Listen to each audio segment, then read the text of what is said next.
पत्रकार परिषदेच्या निमित्तानं मी स्वागत करतो। आपल्या सगळ्यांना देखील दीपावलीच्या मनपूर्वक शुभेच्छा देतो आणि आपल्या मार्फत महाराष्ट्रातल्या जनतेला महायुतीच्या सरकारतर्फे माननीय शिंदे साहेबांतर्फे देवेंद्रजींतर्फे दादांतर्फे देखील दीपावलीच्या शुभेच्छा देतो।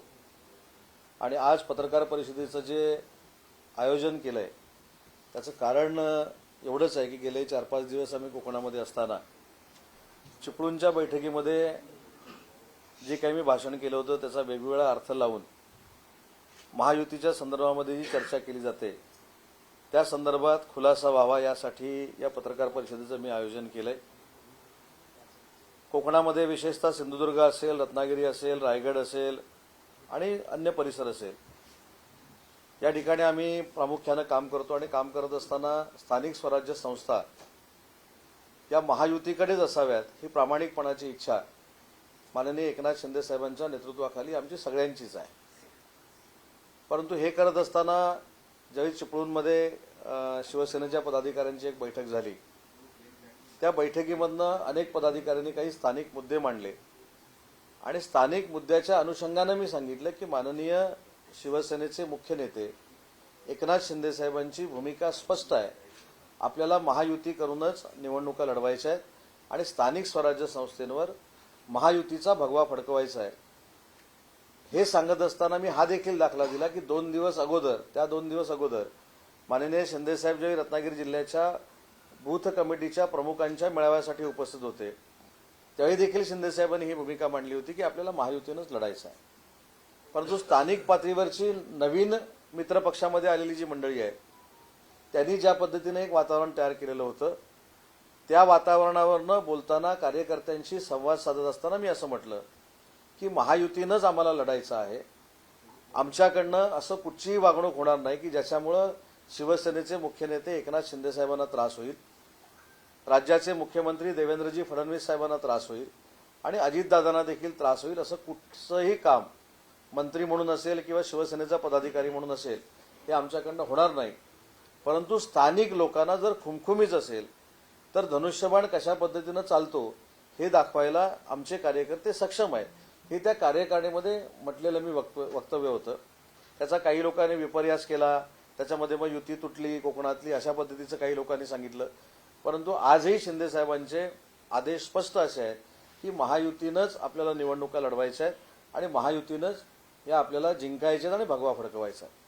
परंतु हे सगळं करत असताना प्रत्येक मित्रपक्षांनी समजून घेणं गरजेचं आहे की आपल्यामुळं आपला मित्रपक्ष हा डॅमेज होणार नाही। मग एकामेकाच्या मित्रपक्षातले प्रवेश असतील हे 3 नेत्यांच्या चर्चेतनं झाले पाहिजेत असं माझं शिवसेनेचा पदाधिकारी म्हणून मत आहे। आणि याच्यामध्ये महायुतीमध्ये मिठाचा खडा टाकणारे जर कोण असतील त्यांना देखील या 3 नेत्यांनी एकत्र येऊन खड्यासारखं बाजूला केलं पाहिजे ही आमची सगळ्यांची भूमिका आहे। त्याच्यामुळे महायुतीनंच स्थानिक स्वराज्य संस्था ह्या लढल्या गेल्या पाहिजेत याच्यावर माननीय एकनाथ शिंदे साहेबांनी कधीही कॉम्प्रोमाइज केलेलं नाही, आम्ही देखील करणार नाही। कोकणाच्या बाबतीमध्ये सिंधुदुर्ग असेल, रत्नागिरी असेल, रायगड असेल हे 3 भाग हे तळ कोकणामध्ये येतात। त्याच्यामुळे सिंधुदुर्गामध्ये देखील महायुतीचं काय होतंय हे माझ्यासारख्या कार्यकर्त्याला बघावं लागेल कारण मी संपर्क मंत्री आहे सिंधुदुर्गचा। आणि सिंधुदुर्गामध्ये ज्या पद्धतीनं फॉर्म्युला ठरेल, ज्या पद्धतीनं सिंधुदुर्गाच्या महायुतीच्या वाटपाचा फॉर्म्युला असेल किंवा त्याच्यामधल्या ज्या काही घडामोडी असतील नक्कीच त्याचे पडसाद रत्नागिरीमध्ये देखील उमटणार आहेत। त्याच्यामुळे महायुतीनंच आम्हाला लढायचं आहे आणि महायुतीनं लढत असताना कोकणातला कार्यकर्ता म्हणून मी स्वतः शिंदे साहेबांना विनंती केलेली आहे की कुठेही महायुतीला आणि तुमच्या प्रतिमेला तडा जाईल आणि देवेंद्रजींच्या प्रतिमेला तडा जाईल असं वक्तव्य आमच्याकडनं होणार नाही, अशी वागणूक आमच्याकडनं होणार नाही। परंतु तीच भूमिका सिंधुदुर्गामध्ये असली पाहिजे, त्याच सन्मानानं सिंधुदुर्गामध्ये युती झाली पाहिजे, त्याच सन्मानानं रत्नागिरीमध्ये युती झाली पाहिजे, तसंच रायगडपर्यंत आलं पाहिजे ही स्पष्ट भूमिका मुख्य नेते म्हणून आम्ही सगळ्यांनी मिळून एकनाथ शिंदे साहेबांकडे मांडलेली आहे। आणि म्हणून ते जे भाषण केलं त्याचा विपर्यास करण्याचा काही लोकांनी जो विरोधकांनी प्रयत्न केलाय त्याला कुणीही बळी पडू नये, तो गैरसमज पसरू नये यासाठी आजच्या पत्रकार परिषदेचं मी आयोजन केलंय। आणि महाराष्ट्रामध्ये देखील स्थानिक स्वराज्य संस्थेमधल्या पंचायत समितीपासून मुंबईच्या BMC पर्यंत ही सगळीकडे महायुतीची सत्ता यावी यासाठी युती असावी हीच शिंदे साहेबांची भूमिका आहे आणि त्याच संदेशावर आम्ही पुढे जातो। 2-3 दिवसानंतर एवढं का, कारण गेल्यानंतर बावनकुळेंना ज्यावेळेस आम्ही विचारलं होतं, बावनकुळे साहेबांची अशी प्रतिक्रिया आली होती की बाबा महायुतीमध्ये एकमेकांच्या विरोधात डॅमेज होईल स्वरूपाची भूमिका मांडली असं मत आहे. आणि ते 2-3 दिवसामध्ये काहीतरी बैठक तुमच्या समन्वय समिती सगळ्या सदस्यांच्या घेतली आणि यापुढे जर अलायन्स करायची नाही तरीही तो सूर मुख्यमंत्र्यांचा पण आणि आता बावनकुळे भाजप किंवा शिंदे साहेबांचा पण होता, पण तरी देखील इतकं की बाण घुसेल वगैरे इथपर्यंत तुमच्याकडनं स्पॉन्टेनियसली का? नाही, बाण घुसेल नाही म्हटलं मी. बाण सुटेल नाही, बाण घुसेल हे म्हणजे असं नाही. बाण घुसेल म्हटलं नाही, बाण सुटेल म्हटलं नाही, घुसेल विसेल इकडे तर मी घुसतच नाही. मी असं म्हटलं की धनुष्यबाणाची निशाणी कशी चालेल, म्हणजे शिवसेना कशी चालेल असं मी म्हटलं. आणि घुसवीन घुसवणारे हे वेगळे आहेत, मी नाही. त्याच्यामुळे बाण घुसवीन बिसवीन मी काय म्हटलं नाही. मी असं म्हटलं, आदरानं म्हटलं आणि हे पण म्हटलं पुढे की युतीचे सगळे अधिकार हे शिवसेना पक्षानं माननीय एकनाथ शिंदे साहेबांना दिलेले आहे, तसे भाजपानं देवेंद्रजींना दिलेले आहे, तसं अजितदादांना राष्ट्रवादी काँग्रेस पार्टीनं दिलेलं आहे. माझं सांगण्याचा मतदार त्याच्यामध्ये असा होता की स्थानिक पातळीवरच्या लोकांनी वक्तव्य करून मिठाचा खडा कुठं महायुतीमध्ये टाकू नये. कारण मी आजही, म्हणजे काल मी रत्नागिरीमध्ये होतो, परवा रत्नागिरीमध्ये होतो, या सगळ्या रत्नागिरीच्या दौऱ्यामध्ये मी अनेक पदाधिकाऱ्यांना सांगितलं की आम्हाला महायुतीनंच पुढे जायचं आहे. परंतु ते जे काही भाषण केलं गेलं, आता सोशल मीडिया देखील एवढं प्रचंड प्रगत झालेलं आहे की त्याच्यामध्ये अल्ट्रेशन झालं की असं बोललो, मी असं काही बोललो नाही. आणि शेवटी माझं वाक्य असं होतं की उद्या मी जरी उद्योगमंत्री असलो, मी जरी शिंदे साहेबांबरोबर एक सहकारी म्हणून काम करत असलो, तरी सुद्धा युतीचे निर्णय घेण्याचे अधिकार हे शिंदे साहेबांना आहेत. त्याचा आम्ही बोलून काहीच उपयोग नाही, हे देखील मी सांगितलं. युतीच्या महायुतीच्या बाबतीतला पूर्ण निर्णय हे 3 नेते घेतील, हे देखील मी त्या बैठकीमध्ये सांगितलं. तुम्ही सगळं बोलताय पण तुमचेच पक्षाचे दंगेकर तिथे रोज बाण सोडतायत. दंगेकर रोज वेगळे आरोप करतायत, युतीमध्ये खड्यात टाकण्याचं कामही करतायत असे आरोप होत आहेत. आणि सर्वप्रथम पुणेकर म्हणून त्यांनी आता सध्या ट्विट केलंय. ते दंगेकरांशी मी स्वतः बोलणार आहे. आणि दंगेकरांच्या प्रवेशाच्या बाबतीमध्ये ज्यावेळी प्रवेश झाला तेव्हा मी देखील तिथे उपस्थित होतो. प्रत्येकानं महायुतीमध्ये तेढ निर्माण होणार नाही ही दक्षता घेणं गरजेचं आहे. नक्की दंगेकरांच्या बाबतीमध्ये काय झालेलं आहे, मी तर आता सणाच्या निमित्तानं कोकणामध्ये होतो, परंतु मी स्वतः शिंदे साहेबांची चर्चा करेन.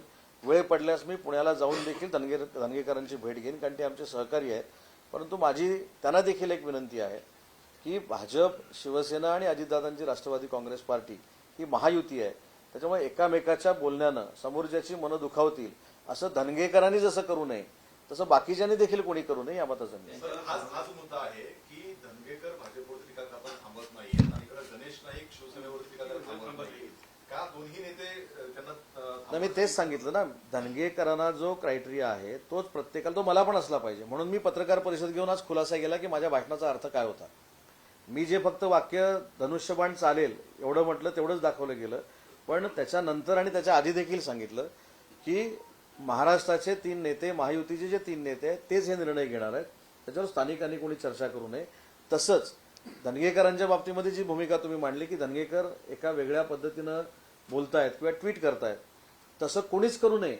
ना शिवसेनेच्या मधल्या नेत्यानं करू नये, ना भाजपमधल्या नेत्यानं करू नये. आणि म्हणून साहेबांशी चर्चा करून जर मला धनगेकरांची भेट घ्यावी लागली तर मी देखील या 2 दिवसात धनगेकरांची भेट घेणार आहे. पक्षाकडनं काही त्यांना समज दिली किंवा काय असं कारवाई वगैरे? आणि मुळात दंगेकर पार्टी सोडणार आहेत किंवा त्यांच्यावर कारवाई करणार आहे का, आणि या सगळ्या गॉसिप पुण्यात खूप मोठ्या प्रमाणामध्ये सुरू आहे.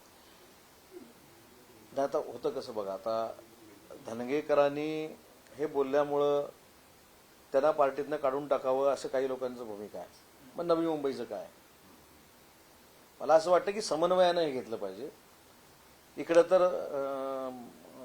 गुंडांबरोबर देखील माझे संबंध आहेत, मी असं करतो तसं करतो, हे पण आपण सगळ्यांनीच दाखवलेलं आहे आपल्याला. त्याच्यामुळे मला असं वाटतं की हे संयमाने घेतलं पाहिजे. जसं पुण्यामध्ये चालू आहे तसं इकडच्या परिसरामध्ये देखील चालू आहे. आम्ही सगळ्यांनी मिळून पुढाकार घेतला पाहिजे. मगाशी मी एक वाक्य जबाबदारीनं बोललो की भाजपाच्या नेत्यांनी देवेंद्रजी फडणवीस साहेबांना त्रास होणार नाही अशा पद्धतीनं वागलं पाहिजे. आम्ही देखील वागलं पाहिजे, कारण ते आज महायुतीचे मुख्यमंत्री आहेत. तसं शिवसेनेच्या लोकांनी आमचे नेते, मुख्य नेते एकनाथ शिंदे साहेबांना त्रास होऊ नये अशा पद्धतीनं वागलं पाहिजे, ही आमची जबाबदारी आहे. त्याच्यामुळे मला असं वाटतं की मी म्हटलं की धनगेकरांना जरी भेटावं लागलं तरी मी जाईन, परंतु हा सगळा नियम सगळ्यांना सारखा असला पाहिजे. आज शिंदे साहेबांनी तर स्पष्ट सांगितलेलं आहे की युतीच्या बाबतीमध्ये चर्चा स्थानिक पातळीवर होईल, जिल्हा त्याच्यानंतर विभाग पातळीवर होईल किंवा राज्य पातळीवर साहेबांच्या नेतृत्वाखाली होईल. हे साहेब निर्णय घेणार आहेत. त्याच्यामुळे या बाबतीमध्ये मला देखील माहिती नाही युतीच्या बाबतीमध्ये, पण युती करायची आहे एवढंच मला माहिती आहे. त्यामुळे युतीचे वेगवेगळे संदेश हे पदाधिकाऱ्यांकडनं कार्यकर्त्यांकडनं जाऊ नये या स्पष्ट सूचना साहेबांच्या देखील आहेत. सर असं आहे का तुमचे नवी मुंबईतले नेते बोलतो आमचे धनगेकर बोलतो असं काही स्टिक फॉर टॅटचा हा खेळ सुरू आहे का एकमेकांचा? कारण दोन्ही महानगरपालिका दोन्ही ठिकाणचं थोडंच महत्व आहे. पण मला असं वाटत नाही. धनगेकरांचे विषय आणि त्याला असलेली झालर ही वेगळी आहे, आणि गणेश नाईक साहेबांचे विषय आणि त्यांची जी विषयाची चर्चा होती हा भाग वेगळा आहे. आता तसं बघायला गेलं पहिलं सुरुवात कोणी केली तर ते सगळं तुमच्याच बातम्या काढून बघायला लागतील. कुठच्या तारखेला अगोदर कोणी टीका केली ते टिट फॉर टॅटचा काही संबंध येत नाही. दोन्ही नेत्यांनी समजून घेतलं पाहिजे. आपल्याला जर महायुतीमध्ये काम करायचं असेल, तिन्ही नेत्यांच्या नेतृत्वाखाली काम करायचं असेल, तर आपल्या वक्तव्यानं दुसरा पक्ष नाराज होणार नाही किंवा आपल्या नेत्याला कुठं त्रास होणार नाही ही भूमिका आमच्या लोकांनी पण घेतली पाहिजे. साहेबांच्या नेतृत्वाखाली, शिंदे साहेबांच्या नेतृत्वाखाली काम करणाऱ्या लोकांनी आणि भाजपा आणि राष्ट्रवादीच्या लोकांनी देखील घेतली पाहिजे. भाजपचं नेतृत्व कमी पडलं का गणेश नाईकांना या सगळा आरोप थांबवायला किंवा करायला? मी असं अजिबात म्हणणार नाही. देवेंद्रजी अतिशय सक्षमपणानं भाजपचे प्रमुख नेते म्हणून काम करत आहेत. त्यांच्या नेतृत्वाखाली बावनकुळे साहेब असतील ते समन्वय समितीचे सदस्य आहेत, रवींद्र चव्हाण समन्वय समितीचे सदस्य आहेत, मी आहे, शंभूराज आहेत. त्यामुळे आमच्यामुळं मध्ये चर्चा होताना असं कुठेही कटुता निर्माण झालेली नाही. पण अशा वक्तव्यामुळे होऊ नये याची दक्षता, ज्याचा शब्दप्रयोग मी केला की युती बिघडवण्याचं काम सगळ्याच मित्रपक्षातल्या लोकांनी कोण जर करत असतील त्यांना थांबवलं पाहिजे. शासनाच्या बालनाट्य स्पर्धेमध्ये भारतीय हस्तक्षेप होतोय अशी एकंदरीत चर्चा आहे. तुमच्या पत्नीकडे बोट जाते. मला असं वाटतं की तो बालरंगभूमीचा विषय आहे. त्याच्यावर बालरंगभूमीच्या ज्यांनी टीका केली होती त्यांनी स्वतः खुलासा पण केलेला आहे. तर मला असं वाटतं की त्याच्यावर मी आता बोलणं योग्य नाही. त्याचं काय खुलासा बोलत झालं. पालिका निवडणुकीच्या पार्श्वभूमीवरती म्हणजे महायुतीतच कुठेतरी कुरघोडी करताना दिसतंय. भाजपाचे, शिवसेनेचे काही माजी नगरसेवक पदाधिकारी यांना फोडतायत, राष्ट्रवादीची फोडतायत. भाजप कुठेतरी तुमच्या पक्षावर किंवा राष्ट्रवादीवर कुरघोडी करते असं वाटतं? मी मगाशी तेच सांगितलं की राष्ट्रवादी काँग्रेस पार्टी असेल, शिवसेना असेल किंवा भाजपा असेल, या काम करणाऱ्या प्रत्येक कार्यकर्त्यानं, पदाधिकाऱ्यानं हे समजून घेतलं पाहिजे की आपल्या वक्तव्यामुळं, आपल्या एखाद्या स्टेटमेंटमुळं, आपल्या एखाद्या वागण्यामुळं आपल्या नेत्याला त्रास होणार नाही. ही भूमिका प्रत्येकानं जर घेतली तर ही कटुताच येणार नाही. पण आजही शिंदे साहेबांची भूमिका शिवसेनेचे मुख्य नेते म्हणून, प्रमुख म्हणून हीच आहे की आपल्याला स्थानिक स्वराज्य संस्था महायुतीनं पुढे जायचं आहे. सर काल मुख्यमंत्र्यांनी बोलताना म्हटलंय की मुंबईमध्ये युती करणार आहे आणि उरलेल्या ठिकाणी सोयीनुसार करणार आहे. तर तुमच्या मतदारसंघामध्ये काय सोय वाटते तुम्हाला? युती जाणं योग्य वाटतंय की व्यक्तीला पाहिजे? आता हे मी काय पत्रकार परिषदेमध्ये सांगू शकत नाही की माझ्या मतदारसंघामध्ये मला काय वाटतंय, माझ्या कार्यकर्त्यांना काय वाटतंय. पण जिल्ह्यामध्ये, सिंधुदुर्गामध्ये असेल, रत्नागिरीमध्ये असेल, रायगडमध्ये असेल, महायुती व्हावी ही आमची प्रामाणिकपणाची इच्छा आहे. तुमच्या खात्याविषयी एक प्रश्न असा होता की आपले विदेशात जाऊन एमओएस होता, गुंतवणूक येते महाराष्ट्रात, पण आपल्या इथले बेरोजगारी आहे ती काही कमी होत आहे. म्हणजे इकडे आपण म्हणतो की एवढे विकास प्रकल्प आपण आणले, रोजगार आणला, गुंतवणूक केली, पण दुसरीकडे बेरोजगारी का कमी होते महाराष्ट्रात? यामध्ये मी आपल्याला एक विनंती केली होती एक 3 महिन्यापूर्वी. आम्ही जशी एक शासकीय कमिटी तयार करतो तशी पत्रकार बांधवांची एक कमिटी आपण तयार करावी. आम्ही त्यांना नक्की एमओयू केलेले प्रोजेक्ट कुठं केलेत, किती बेरोजगारी दूर झाली, कशा पद्धतीनं बेरोजगारी दूर झाली, हे आखो देखा हाल दाखवू. त्याच्यामुळे तुम्ही वेगवेगळ्या पत्रकार परिषदेवर विश्वास ठेवणार नाही. तर तशी तुम्ही कमिटी नेमा. त्या कमिटीला चांद्यापासून बांद्यापर्यंत न्यायची जबाबदारी MIDCची आहे. साधं त्याच्यातलं मूर्तिमंत उदाहरण देतो. गडचिरोलीमध्ये परवा नक्षलवाद्यांनी जे सरेंडर केलं आणि ते ज्या नोकरीत आले ते देखील उद्योग हे MOU मधलेच आहेत. सर, एकीकडे ठाकरेंची आणि मनसेची जवळीक वाटते, त्याच्यावरती काँग्रेसने नाराजी व्यक्त केली आणि काँग्रेसच्या नाराजीवरती संजय राऊत म्हणतात का आपल्याला फक्त भाजपाचा पराभव करायचा आहे, आम्हाला तर पंतप्रधान राहुल गांधीच बनवायचं होतं. नाही, चांगलं ना. स्वप्न मला देखील पडतात. आता तुम्हाला सांगितलं की मला ट्रम्प व्हायचं आहे. तसंच आहे ते. राहुल गांधी देशाचे पंतप्रधान व्हायचे आहेत म्हणजे उदय सामंतला ट्रम्प व्हायचं आहे. त्याच्या पलीकडे काही नाही. मला अमेरिकेचा राष्ट्राध्यक्ष व्हायचं हे मला काल स्वप्न पडले. आता तुम्ही चालवणार का बातमी की उदय सामंत अमेरिकेचा राष्ट्राध्यक्ष होणार? तसंच आहे ते. राहुल गांधी देशाचे पंतप्रधान होणार हे एक दिवा स्वप्न आहे आणि दिवसा पडलेलं स्वप्न आहे. काही अर्थ नाही. शेवटी पंतप्रधान होण्यासाठी देश आपण कसा चालवणार आहोत हे महत्वाचं आहे. आपला सहकारी उपराष्ट्रपती पदाच्या निवडणुकीसाठी उभा आहे. तो उभा असताना रात्रीपर्यंत आपण परदेशात राहणं देशाचं नेतृत्व करू शकत नाहीत. आता जर आपण बघितलं तर स्वातंत्र्यवीर सावरकरांवर टीका करायची, सैनिकांवर टीका करायची. हो, ज्या देशाला सैनिकांचं एक आवरण आहे, कवच आहे, त्या सैनिकांवर जर तुम्ही टीका केली तर कसं काय तुम्ही पंतप्रधान बनू शकता? बरं, ते टीका कुठं करता तुम्ही? देशात पण करता आणि देशाच्या बाहेर जाऊन देखील करता. त्याच्यामुळं ठीक आहे, जसं मी सांगितलं की हा या वर्षातला सगळ्यात मोठा विनोद आहे की ते पंतप्रधान होणार आहेत, म्हणजेच उदय सामंत अमेरिकेचा राष्ट्राध्यक्ष होणार आहे. सर, अबू आझमने एक कॉन्ट्रोवर्सी बातमी केली आहे. सरफराज खान जो क्रिकेटर आहे, तो खूप प्रसिद्ध क्रिकेटर आहे, त्याला वगळलेलं भारतीय संघात. तर एक जातीवाचक आहे किंवा त्याच्यामुळे त्याला वगळण्यात आलेलं आहे. असं कोण म्हटलं? अबू आझम. नाही. मोहम्मद अझरुद्दीन भारताचा कॅप्टन होता. शमी, तो आपला बॉलर आहे. त्याच्यामुळे मला असं वाटतं ह्यांचा अभ्यास कमी आहे. मला हल्ली नवीन नावं ती माहीत नाहीत, पण आपल्या संघामध्ये कधीही जातीवाद झाला नाही. सगळ्या जाती धर्माचे चांगले खेळणारे उत्कृष्ट क्रिकेटर्स हे आपल्या टीममध्ये होते आणि म्हणूनच सांगितलं मुस्लिम समाजाच्याच अझरुद्दीननं आपल्या देशाच्या टीमचं नेतृत्व केलेलं आहे. हे देश आणि महाराष्ट्र विसरणार नाही. उद्धव ठाकरे आणि राज ठाकरेंच्या फार गाठीभेटी वाढताना पाहायला मिळतात. काल एकत्र भेटले, आज परत भेटले. ही नवी भेट आहे. परिवर्तनाची नांदी पाहायला मिळते. आता परिवर्तनाची नांदी तुम्हीच म्हटलं तर परिवर्तन आम्ही आता बघतो कधी होतंय ते. ठीक आहे, त्यांची भेट आहे. त्यांची मला वाटतं आज पत्रकार परिषद पण झाली कोणाची तरी, त्यांनी बाईट दिला. नाही, मी सांगतो ना, ती घरगुती भेट होती किंवा काहीतरी घरचा समारंभ होता. राजसाहेबांच्या आईसाहेबांचा वाढदिवस होता. मला असं वाटतं की ह्याच्यामध्ये काय राजकारण आणावं? ह्याच्यामध्ये मनसे राजकारण आणत नाही, युबीटी मात्र आणतं, एवढं नक्की आहे. सर, तुम्ही क्रिकेटची गोष्ट काढली. एमसीच्या निवडणूक आहेत, अनेक जण इच्छुक आहेत, तुम्ही देखील मेंबर आहात. काय म्हणजे काय तुम्ही घडवणार? मुंबई नाही, सूत्र क्रिकेटची हलवणं एवढा मी अजिबात मोठा नाही. माझे काही सहकारी त्याच्यामध्ये सभासद आहेत. माझे मोठे बंधू देखील त्याच्यामध्ये वोटर आहेत.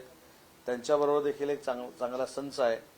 त्याच्यामुळं ज्या काही असोसिएशनच्या बाबतीतल्या गोष्टी आहेत त्या राजकारणाशी निगडीत नाहीत. आणि त्याच्यामध्ये पवार साहेब आहेत, त्याच्यानंतर आशिषजी शेलार आहे, जितेंद्रजी आव्हाड आहेत, आमचे नेते एकनाथ शिंदे साहेबांचा देखील मला सल्ला घ्यावा लागेल, मुख्यमंत्री देवेंद्रजींचा देखील सल्ला घ्यावा लागेल. कारण ही जरी राजकारणातली लोक असली तरी क्रिकेटवर प्रेम करणारी आहेत. त्यांचा एक वेगळा ओरा या संपूर्ण निवडणुकीमध्ये चालतो. त्याच्यामुळे या सगळ्यांशी चर्चा करून आम्ही कुठं जायचं हे आम्ही ठरवू. आणि त्या निवडणुकीच्या अनुषंगाने आजची भेट झाल्याचं सुद्धा कळत आहे. आणि सुद्धा अनेक बैठका पवारसोबत पवार साहेबांसमोर फार मोठा पेच असणार आहे. कारण मी देखील पवार साहेबांची भेट घेतलेली आहे त्यांच्या अगोदर. आता सगळ्यात अगोदर जर भेटला त्याला जर न्याय देण्याची भूमिका MCA मध्ये झाली तर माझंच नाव असेल. असं जर ठरलं की पहिला पवार साहेबांना कोण भेटला त्यानं सुचवलेलं नाव, तर मग ते मी सांगितलेलंच नाव असेल. पण तशी वस्तुस्थिती नसते. शेवटी क्रिकेटमध्ये किंवा खेळामध्ये हे राजकारण बाजूला आम्ही ठेवतो. मी आता महाराष्ट्र क्रिकेट असोसिएशनमध्ये देखील काम करतो. मी अखिल भारतीय नाट्य परिषदेमध्ये देखील काम करतो. मी मुंबई क्रिकेट असोसिएशनमध्ये देखील काम करतो. पण हे सगळं करताना मी IPL मध्ये देखील काम करतो. पण हे सगळं करताना प्रत्येक क्षेत्रामध्ये वेगवेगळी गणित आहेत आणि त्याच्यामध्ये राजकारण कोणच हे करत नाहीत. हे तुम्हाला आठवत असेल की BCCIचे अध्यक्ष शरद पवार साहेब असताना आशिष शेलार साहेब हे कमिटीमध्ये होते. त्याच्यामुळे क्रिकेट किंवा खेळ आणि राजकारण याचं नातं असू नये. आता कबड्डीची देखील निवडणूक होते. आता कबड्डीच्या निवडणुकीमध्ये देखील मी अजितदादांना विनंती करणार आहे की मी देखील क्रिकेट खेळलोय. मी देखील डिस्ट्रिक्टमधनं क्रिकेट खेळलेलो आहे. त्याच्यामुळे मला आता कबड्डी खेळायची आहे. त्यामुळे मला जर कबड्डी असोसिएशनमध्ये सामील करून घेतलं असं मी अजितदादांना देखील विनंती करणार आहे. तुम्ही म्हणाला की क्रिकेटमध्ये राजकारण असतं, मात्र या सगळ्या ज्या निवडणुका होतात त्याच्या बाजूचं कवच जर बघितलं सगळं राजकीय नेत्यांचं आहे. पक्षातीलच तुम्ही दोन नेते जर इच्छुक आहात त्या सगळ्या सर्कलमध्ये जाण्यासाठी, तर तसा संवाद पक्षामध्ये सुसंवाद आहे का? पक्ष आणि खेळ हे दोन गोष्टी आहेत. खेळामध्ये कोण इच्छुक राहावं कोण इच्छुक राहू नये हा प्रत्येकाचा वैयक्तिक प्रश्न आहे आणि ती वैयक्तिक ताकद असावी लागते. ती ताकद जर आमच्या उमेदवारामध्ये असेल तर आम्ही काय इच्छुक राहू नये, पण त्याच्यानंतर आम्ही बसून निर्णय घेऊ ना. तुम्ही मगाशी काय मला म्हटलं की सरनाईक साहेब आणि विहंगजी हे पवार साहेबांना भेटले, पण 4 लोक जे भेटले त्याच्यात सगळ्यात पहिला मी भेटलो. मग जर पहिल्याला आलेला काय ते आपण ज्याला म्हणतो पहिला आलेल्या माणसाला प्राधान्य, तर माझा क्रम लागतो.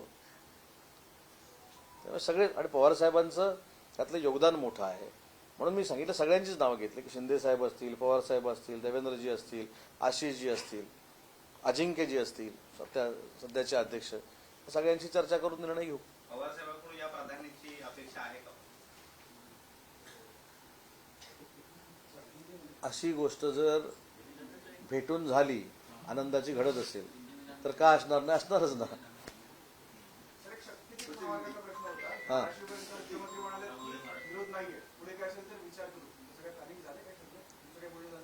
हा देखील महाराष्ट्र शासनाच्या दृष्टीनं अतिशय ड्रीम प्रोजेक्ट आहे.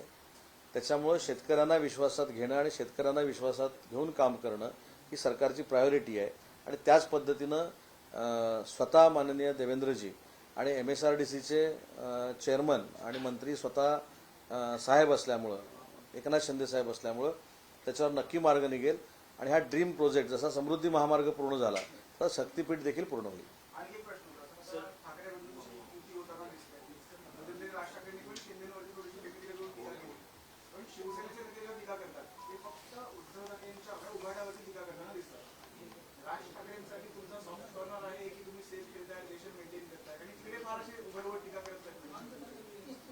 हे बघा, राज ठाकरे ऐका ना, होप्सचा प्रश्न नाही. राज ठाकरे साहेबांची टीका करण्याची पद्धत ही वेगळी आहे, हे आपण बघितली असेल. ते वैयक्तिक पातळीवर येऊन घाणेरड्या पद्धतीने कधी टीका करत नाहीत. मिमेक्री करणं, हे बघा, ते स्वतः कलाकार आहेत, त्याच्यामुळे ते स्पॉन्टेनियसली त्यांच्याकडनं होतं. तर त्याच्यामुळे त्याच्यावर जास्त टीका करण्याची काय आवश्यकता नाही. पण उलट जर बघितलं तर इतक्या घाणेरड्या पद्धतीनं टीका होते, विरोधी बेल्ट जाऊन टीका होते, घाणेरड्या शिव्या घातल्या जातात, त्याला प्रत्युत्तर दिलंच जाणार ना. आणि राजसाहेबांनी तो स्टेटस मेंटेन केलाय. राजकारण आज बघा ना, राजसाहेबांचे संबंध सगळ्यांशी चांगले आहेत. राजसाहेबांच्या असलेल्या पक्षातल्या लोकांशी देखील चांगले आहेत आणि राजसाहेबांकडनं पक्ष सोडून गेलेल्या लोकांशी देखील चांगले आहेत. जसं पवार साहेबांच्या पक्षामध्ये मी काम करायचो राष्ट्रवादी काँग्रेस पार्टीमध्ये, आणि राष्ट्रवादी काँग्रेस पार्टी मी सोडल्यानंतर आजही मी हक्कानं पवार साहेबांकडे जाऊ शकतो.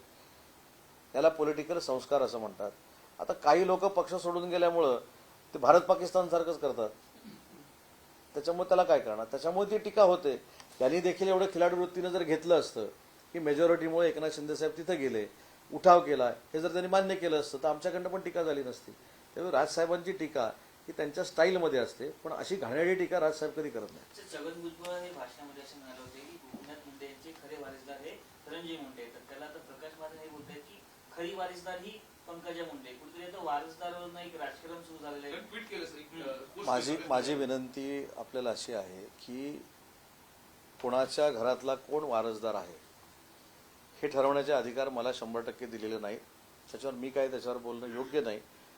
वारसदार विचारांचा असतो आणि वारसदार हा घराण्याचा असतो.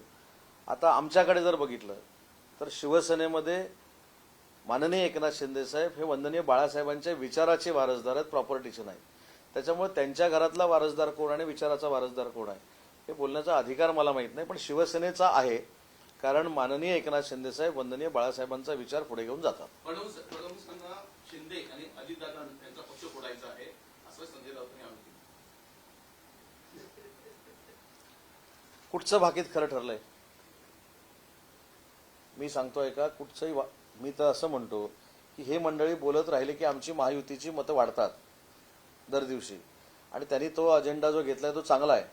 त्या अजेंड्यावर त्यांच्या काय असतं, शिंदे साहेबांवर टीका करणं, देवेंद्रजींवर टीका करणं, काय काय बोलणं. ते बोलले की आमची हजारो मतं दर दिवशी वाढतात, त्याच्यामुळे त्यांनी बोलत राहावं, आम्ही त्याचा मनोरंजन म्हणून आस्वाद घेत राहतो.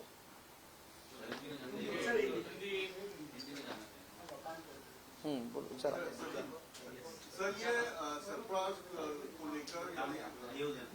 महायुति को भूमिका क्या है स्थानीय नगर निगम और महानगर पालिका को लेकर? जो मुंबई में तो अलायंस होने के संकेत है, लेकिन थाने, कल्याण और कोकण के इलाके में या बाकी जगह पर क्या नहीं, इसमें जो माननीय एकनाथ शिंदे साहब का आदेश हम सब लोगों को है एक पार्टी लीडर करके, वो यही है कि महायुति करके गठबंधन करके ही आगे जाना है। इसलिए माननीय एकनाथ शिंदे साहब ने बार बार यही कहा है कि पंचायत से लेके बीएमसी तक गठबंधन करके ही हम इलेक्शन को आगे जाएंगे। उसमें बीजेपी, हम और अजीत दादा की अलायंस और हमारे मित्र पक्ष इकट्ठा रहेंगे। और मैं दावे के साथ कह सकता हूं कि महायुति का ही भगवा हर एक स्थानिक स्वराज्य संस्था पे लहराएगा, ये हमारा ठाम दावा है। कांग्रेस ने ये कहा है कि मुख्यमंत्री अगर कहते कि 2029 तक मैं महाराष्ट्र में रहूंगा, सीएम रहूंगा, दिल्ली अभी दूर है, तो इसका मतलब उन्होंने एकनाथ शिंदे जी या उनके पार्टी के नेता या उनके वरिष्ठों को ये मैसेज दिया है कि मैं यहीं पे रहूंगा, कोई मेरी कुर्सी पर नजर ना डाले। नहीं, एक तो ऐसा रहता है कि हर एक पार्टी के कार्यकर्ता को ऐसा लगता है कि उनका जो खुद लीडर है वो मुख्यमंत्री बन जाए। अभी देवेंद्र जी ने ये कहने के बाद उसके ऊपर हमारी पार्टी को लेकर हमने बयानबाजी करना अच्छी बात नहीं है, लेकिन हमको 100% यही लगेगा कि हमारे जो नेता है एकनाथ शिंदे साहब वो सीएम बनने चाहिए, और यही हमारी शुभकामनाएं उनके साथ रहेंगे। अभी देवेंद्र जी क्या बोले उसके ऊपर हमने बोलना ही उचित नहीं। अबू आजमी ये करे कि ना वो राज ठाकरे के साथ जाना चाहेंगे, ना उद्धव ठाकरे के साथ जाना चाहेंगे, ना कांग्रेस के साथ जाना चाहेंगे। जिन्होंने तीनों की जो है उनके साथ वो नहीं जाएंगे, दूरी बनाकर रखेंगे। नहीं, एक तो आपने देखा रहेगा कि एमपी के इलेक्शन में जो फेक नैरेटिव सेट किया गया था माइनॉरिटी के बारे में, वो अभी मुस्लिम जो हमारे बांधव है, जो हमारे बहना है, उनको पता चला है कैसा फेक नैरेटिव सेट किया गया था। उनके मतों का राजकारण करके, पॉलिटिक्स करके सिर्फ सूजन आ गई है इन लोगों के ऊपर। ये अभी अबू आजमी साहब को मेरे ख्याल से पता चला रहेगा, इसलिए उन्होंने ये बोला है। साहेब, मराठी फक्त सांगतात की फडणवीस हे 2019 पर्यंत सुद्धा सीएम रचल्याचं नाव सांगतात। हिंदी बोल, एक हिंदी बोल ना। सर, हिंदी में ये क्रिकेट को लेकर काफी विवाद शुरू है। एमआईएम और अबू आजमी कहते कि मुस्लिम लेकर के नहीं, ये मैं क्रिकेट से जुड़ा हुआ एक कार्यकर्ता हूं। मेरे ख्याल से आपने ये भी देखा है कि अपने भारत के टीम का जो नेतृत्व कर रहा था वो मोहम्मद अजहरुद्दीन भी था। तो ये ऐसी जात पात धर्म ये क्रिकेट में नहीं आता। जिसके पास टैलेंट है, जिसका परफॉर्मेंस शीट अच्छा रहता है, जिसका परफॉर्मेंस अगर बॉलर रहे, बैट्समैन रहे, फील्डर रहे अच्छा रहता है, उसको ही एंट्री दी जाती है।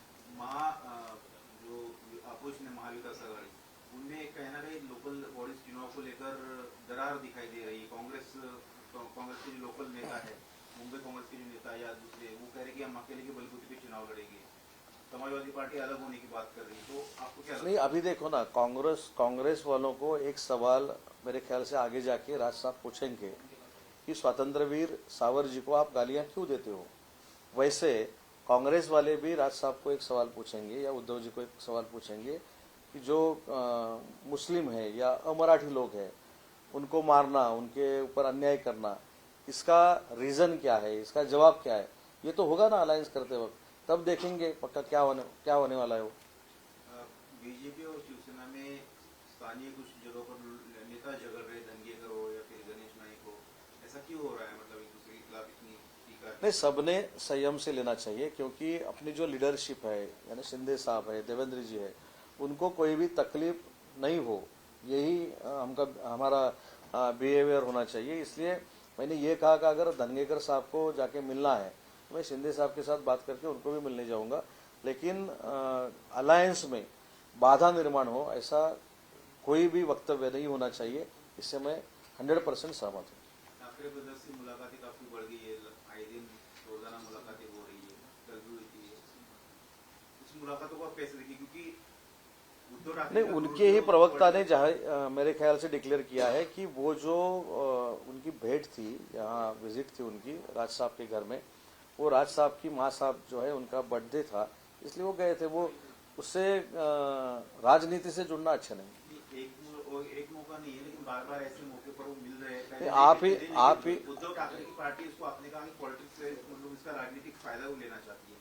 नहीं, यूबीटी बार बार उनको कह रही है कि हमारे साथ अलायंस करो, अलायंस करो, अलायंस करो, अलायंस करो। तो वो देखेंगे ना अलायंस करना है नहीं करना है, राज साहब सोच लेंगे। लेकिन कल की जो विजिट थी वो मेरे ख्याल से वो उनकी फैमिली विजिट थी। एक राज ठाकरे और उद्धव ठाकरे एक साथ आ रहे हैं। शिवसेना जो एकनाथ शिंदे की शिवसेना जो है वो मराठी वोटर के ऊपर बड़ी बड़ी जैसे बाला ठाकरे का वार जो ये विचार रखने की चीज है। अगर दो ठाकरे बंधु इकट्ठा आते हैं तो एकनाथ शिंदे की जो शिवसेना है उसको डैमेज हो सकता है, ऐसी बातें भी सामने है। तो कैसे रणनीति? मैंने परसों एक चैनल पे जो आप मुलाकात लेते हो स्पॉन्टेनियस मुलाकात देखी, एक चैनल ने ली हुई थी, अभी वो चैनल का नाम मुझको पता नहीं है, लेकिन चैनल ने ली थी शिवाजी पार्क के लोगों की कि ये अलायंस अच्छी है, ये अलायंस अच्छी नहीं है, आप जो दीपोत्सव देखने आए हैं वो आशीर्वाद देने आए हैं या देखने आए हैं। तो एक वहाँ के जो ज्येष्ठ नागरिक थे उन्होंने जो बयान दिया है उसमें ही सब आया है कि ये मुंबई में महायुति का ही भगवा लहराएगा। उन्होंने वोट जो है वो एकनाथ शिंदे की नहीं, मराठी ज्येष्ठ नागरिक ने ही बोला है कि हम दीपोत्सव देखने के लिए आए हैं, दोनों इकट्ठा आने के बाद वोटिंग करने के लिए नहीं आए हैं। हम जिसको वोटिंग करने वाले हैं हमको मालूम पता है हम किससे वोटिंग करें, लेकिन हम इनको नहीं करेंगे। ये शिवाजी पार्क के लोगों का ही कहना है, मेरा कहना नहीं है। सामंत साहेब, जवळपास ठाकरे बंधूंची ही 8वी ते 9वी भेट आहे, पण पीएमसी निवडणुका किंवा स्थानिक स्वराज्य निवडणुकामध्ये ठाकरे बंधू एकत्रीकरण किंवा मनोमिताच्या ज्या चर्चा आहेत त्या अंतिम नाही झालेल्या आहेत, त्यांची अजूनही युतीची घोषणा होऊ शकली नाही। काय वाटतं महाविकास आघाडीमधला मतभेद याचं उत्तर मी वारंवार दिलेलं आहे। कुणीही किती एकत्र जरी आलं तरी पंचायत समितीपासून बीएमसीच्या महानगरपालिकेपर्यंत महायुतीचाच भगवा फडकणार आहे, ही काळ्या दगडावरची भगवी रेग आहे। एकीकडे दोन्ही भाऊ एकत्र येतात, पण काँग्रेस भूमिका घेतली का मनसेवर आम्ही जाणार नाही अशी काल त्याची भूमिका त्यांनी स्पष्ट केली। नाही, याच्यामध्ये आपण थोडं अजून थांबलेलं बरं राहील। अजून जागा वाटप आहे, याच्यानंतर अजून काही मुद्दे येणार आहेत। एक लक्षात घ्या, आमच्या युतीमध्ये आमच्या तिन्ही नेत्यांची मानसिकता जी आहे ही सकारात्मक मानसिकता आहे। ही देशाला, राज्याला, मुंबईला सकारात्मक दृष्ट्या विकासाकडे देणारी मानसिकता आहे। आणि ह्यांचं कसं आहे बघा, यांचं नकारात्मक आहे, ह्याला होऊ देणार नाही, ह्याला पाडणार, ह्याला झोपवणार, त्याला घुसवणार, ह्याच्या पलीकडे यांच्याकडे काहीच नाही। तेव्हा अजून पुलाखालून भरपूर पाणी जायचं आहे। आपण थोडं वाट बघू, वेट अँड वॉचच्या भूमिकेमध्ये राहू। तुम्हीच उत्तर आम्हाला द्याल की नक्की काय झालंय। फडणवीस 2029 पर्यंत राहण्याची भूमिका मांडताय, राज्यात त्यांचं राजकारण सक्रिय राहील, केंद्रात ते जाणार नाही असा प्रश्न आहे।